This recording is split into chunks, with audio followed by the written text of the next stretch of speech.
Hi, Stamper fans. Welcome to another Make It Monday. I'm so glad you're here, whether you're joining me live on Facebook or if you're catching the replay on YouTube. I'm so glad you're joining me.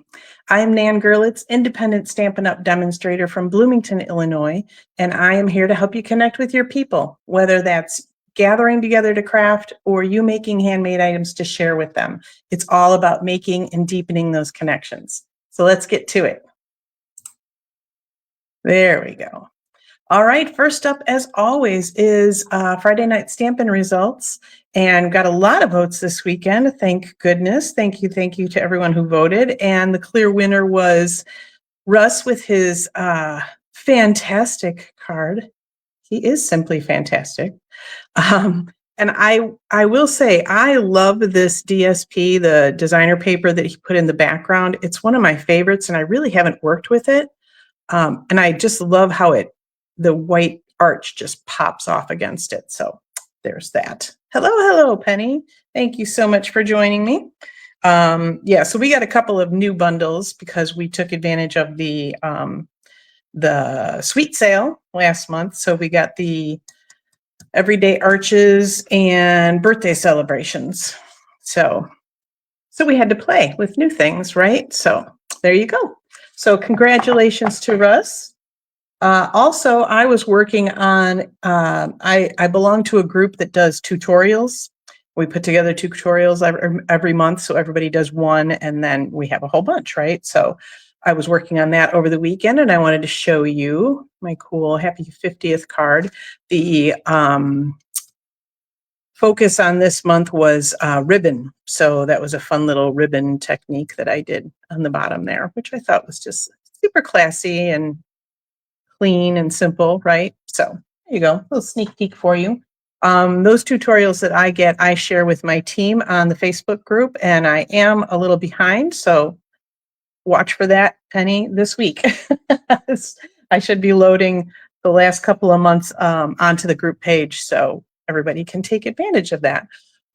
So yeah, super fun group that I belong to, and lots of great ideas, so awesome. Okay, tonight we are working with a sketch. So let me see if I can do this a little better than I did last month. So tonight we are working with this sketch, which if you saw the cover of the video, then you'll see it in a larger form there. But I've got two other samples after we do our card, but this is what we are putting together tonight. All righty. So let's get to it. So usually when I am working with a sketch, I kind of figure out what the focal point is, and that's where I start. So I started with that, and I decided on some cool pattern paper because I was debating pattern paper, embossed background, whatever, because I was going to be a lot of white space. So I thought, well, I'll do a plaid, and there are a couple of different plaids because I realized after I made this, that was the last sheet of that. So obviously Russ and I have really liked that pattern. So same kind of color theme, and we're just going to go with it. So first of all, went with, like I said, my focal point. And so I was looking through like punches, die cuts, so that kind of thing, and opted for the hexagon punch that we have.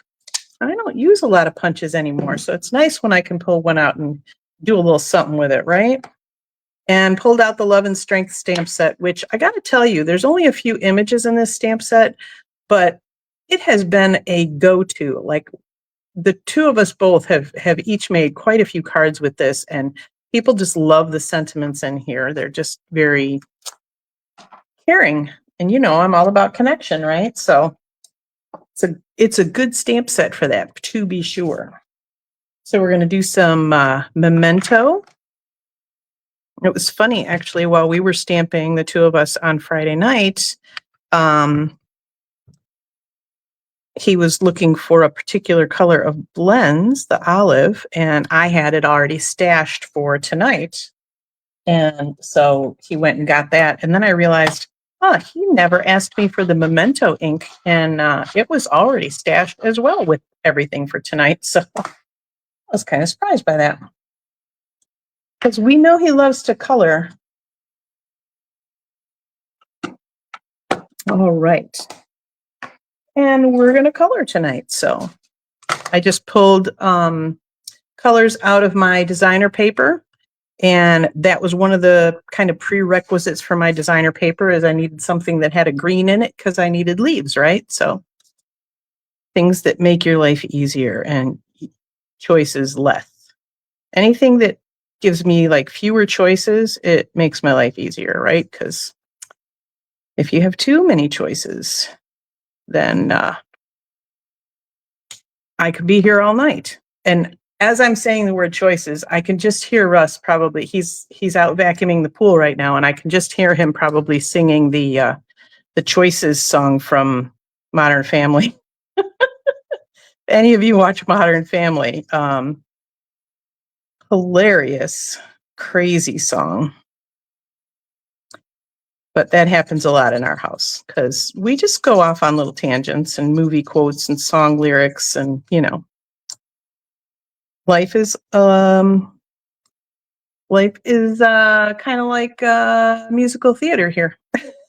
You just never know when somebody's going to break out into song.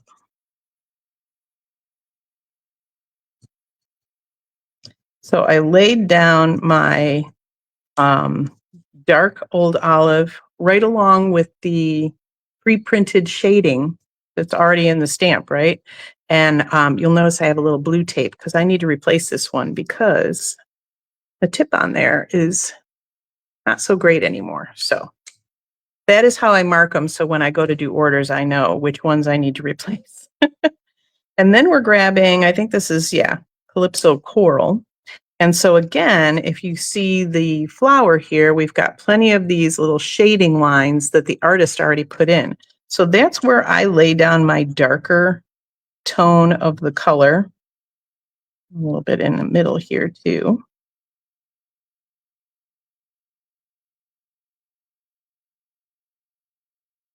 And it's much easier than than me trying to be an artist, right? Just follow the people that already are the artists. So I've got all my little dark spots filled in, and then I'm just going to go over it with my light Calypso Coral, and that'll blend that in and give me some shading. Yeah, the blue tape, it's very, very technical, way to to indicate we need a new one.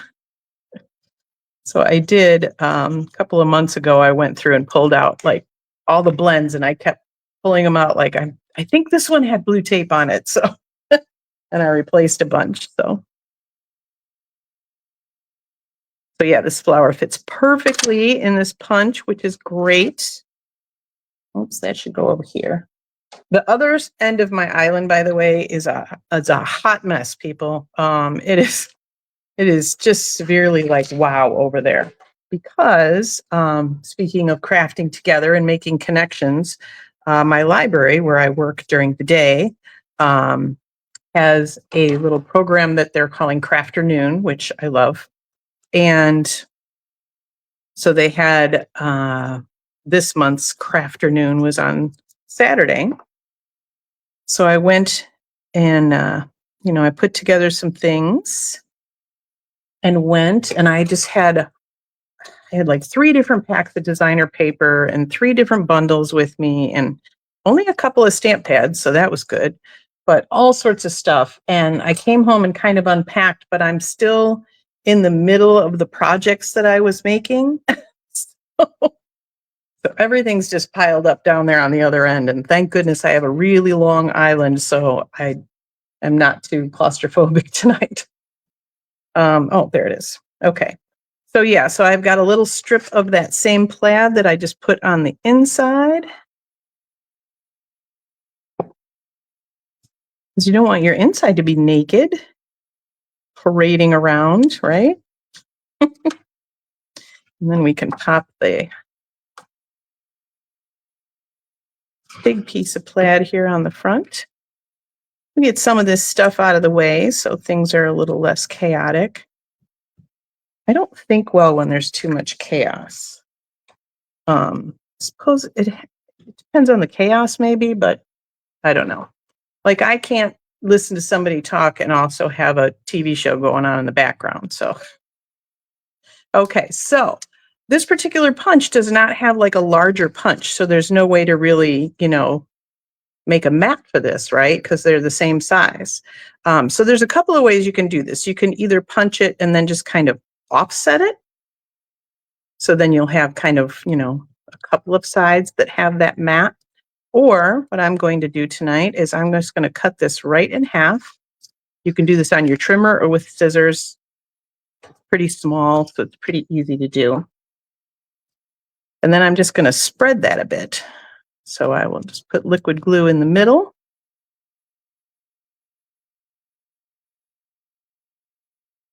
And I use liquid glue when I do this because, again, gives me some wiggle room, right? So then I can kind of get that mat, the depth I want it, right? Make sure it's straight because it was not. There we go. So then we just do the same thing with the other side. And you could obviously split it in half lengthwise and have each side have the old olive, or you can do it like I'm doing it and have either end have the old olive. So either way will work.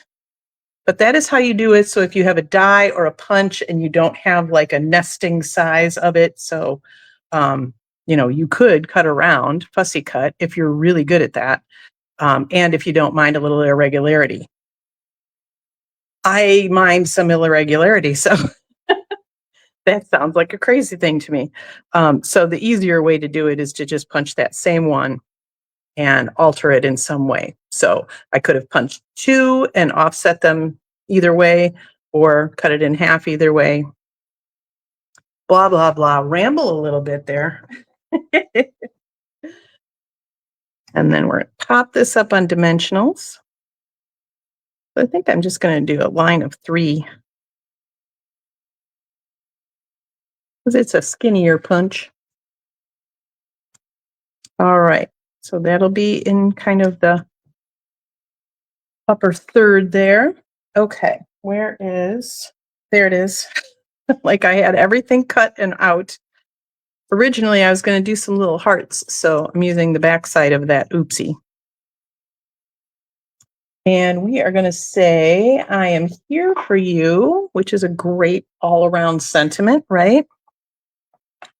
Okay, so if you're not familiar with the way I line things up, because when you have a red rubber stamp like this, you can't see through it. And I just know that those words are not going to match where that sticker is. So I put my block down, and then I look through to the grid lines, and I kind of line those words up as best I can with a grid line, while the block is also lined up with grid lines. So I know everything is straight. And then when I go to stamp, I'm going to line my little strip of paper up with a grid line as well. We will ink that up. And I want to get it kind of in place, and then I'm going to go off the grid lines again. I'm going to move that over to make sure I have it straight. Oh my gosh, you guys, seriously. I'm seriously impressed with myself because I can't believe that works every time I do it on camera. I just like nothing ever works on camera every time. How many things have I screwed up, So I'm just shocked. All right. Put that one away. And then add a little bit of interest. So if you don't have a lot of fancy punches or dies or whatever, you can just do a plain rectangle and then just give it a little diagonal snip at the end. And boom, you've got a little interest, right? So you just need scissors. I'm just that good. Yep, that's me. I'm Wonder Woman. All right, we're going to put one dimensional on the end of this because it's the other part's going to sit up here, but we want it to be even with this, which is also on dimensionals. So then on the other end, we'll put a little bit of liquid glue just to hold it in place. Dimensional backings. What's the weirdest place you've ever found one? like in my clothes, on my dogs, you know, wherever, right? Okay, so let's pull that sketch back out. So we've got our, whoa, so sorry. Got our sketch right here. So we've got our focal point that I turned into a hexagon. We've got our little strip that has our sentiment on it. And they've got a little circle here at the end of that. And we're going to kind of interpret that a little differently. And we're going to do a fork bow. So I'm grabbing my Petal Pink diagonal trim, which is on the last chance list. And I did not look before I came online tonight. So it may already be gone, but it was still there when I made this. So, okay. So fork bow, I am right-handed. So if you are left-handed, you might want to flip all this. Or if you're pretty dexterous with both of them, you could just do it this way. So I'm going to hold the fork in my left hand. I'm going to come from the right side around. And then I'm going to take the end and I'm going to go underneath in the middle tine or in the middle slot, right? You need a 4-tined fork. And then you're going to take the other end, pull it up and through, you turn it over and you tie a knot. And then when you pull it off, there is your fork bow. And you can do a little zhuzhing if you want. The nice part is it will not come untied. Love that. And I like to do them while they're still on the roll. That way I don't waste ribbon. I pretty much use just what I need.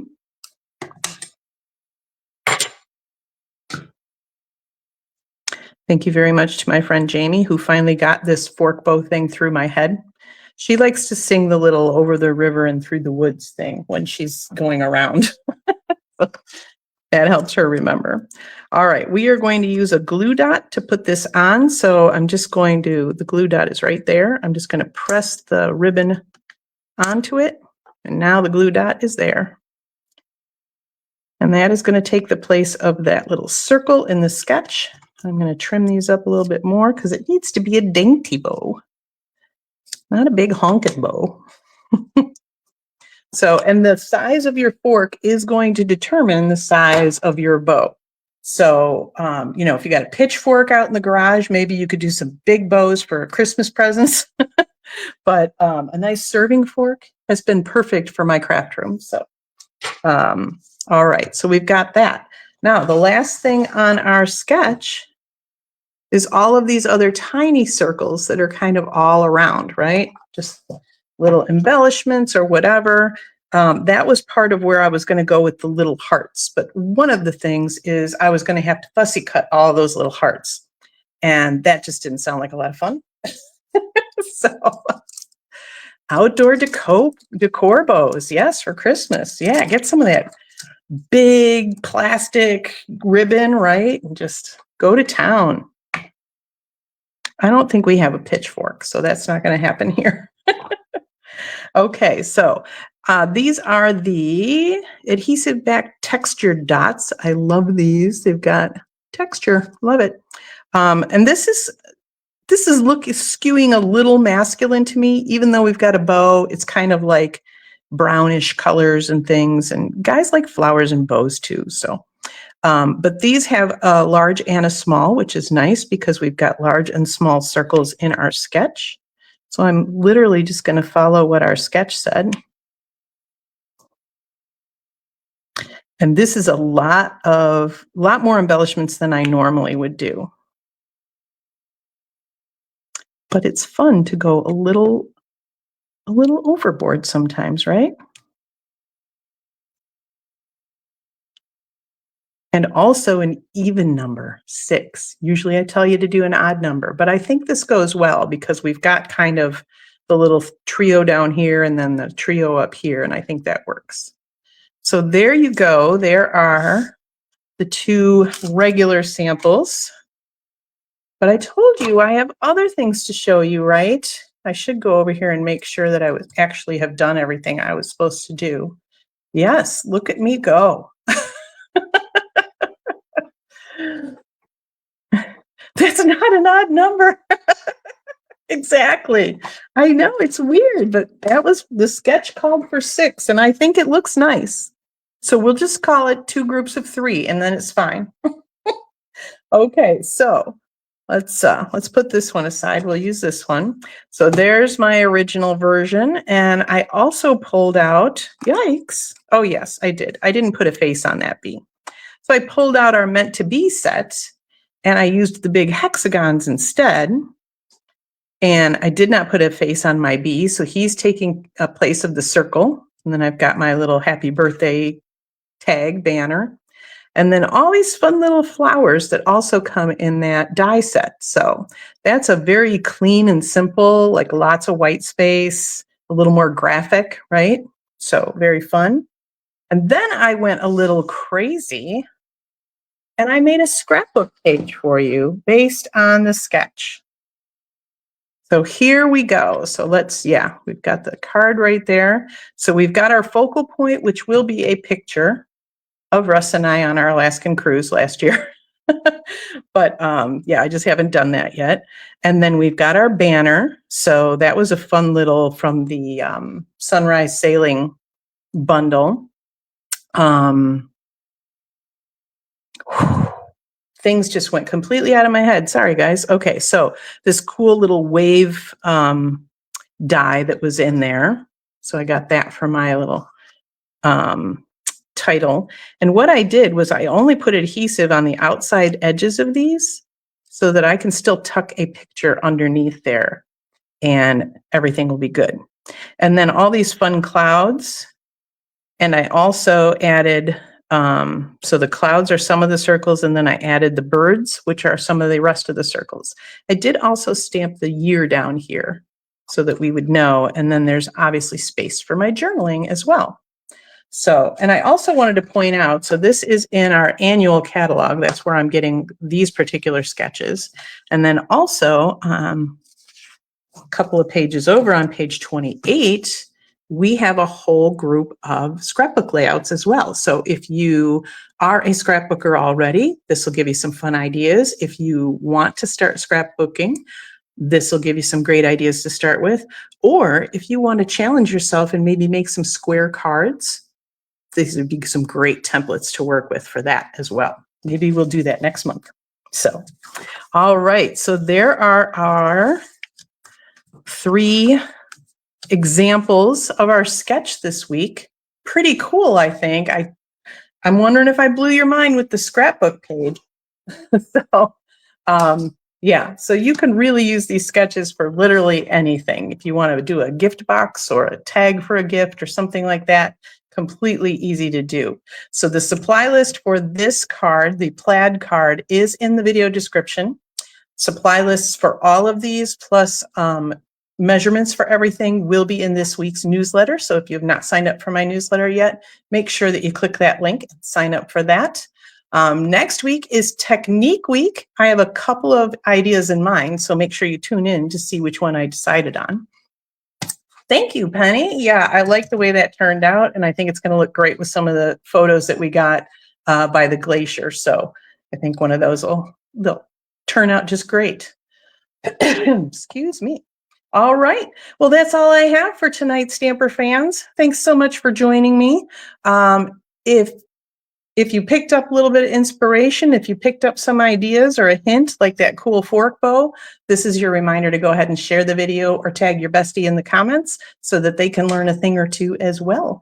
Until next week, I'm still Nan Gerlitz. Happy stamping.